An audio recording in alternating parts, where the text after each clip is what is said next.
Bonjour, je m'appelle Alain Liwartowski, je suis médecin à l'Institut Curie et je m'intéresse beaucoup aux problèmes de la numérisation et du numérique.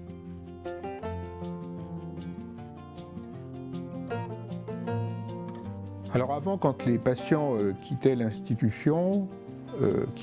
Curie, on leur donnait énormément d'informations sur papier.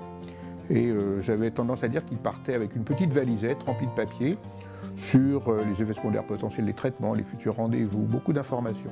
Et en fait, probablement qu'ils les mettaient chez eux, l'information n'était, au moment où ils en avaient besoin, jamais disponible.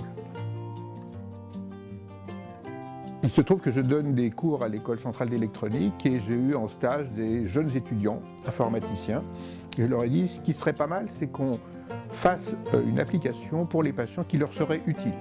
Et la première chose que je leur ai demandé de faire, c'est d'aller interroger à peu près 80 patients en disant « mais vous êtes patient de l'Institut Curie, finalement, de quoi auriez-vous besoin comme information et sous quelle forme ?»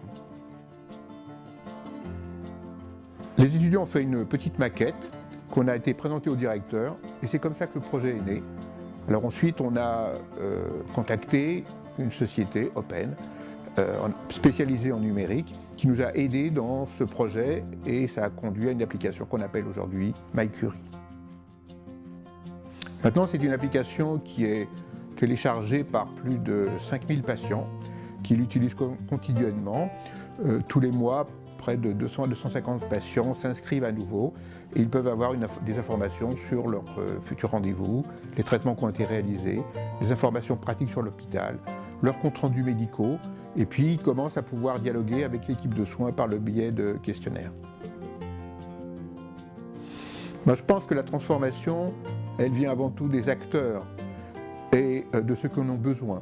Les premières idées que nous avons eues nous en tant que médecins, finalement, les patients trouvaient que ce n'était pas de très bonnes idées. Et en fait, c'est en les écoutant, en les faisant venir à des réunions, qu'on appelle des focus group, en leur demandant leur avis, c'est comme ça que l'application est née et c'est comme ça qu'on a décidé les fonctionnalités qu'on allait mettre en place.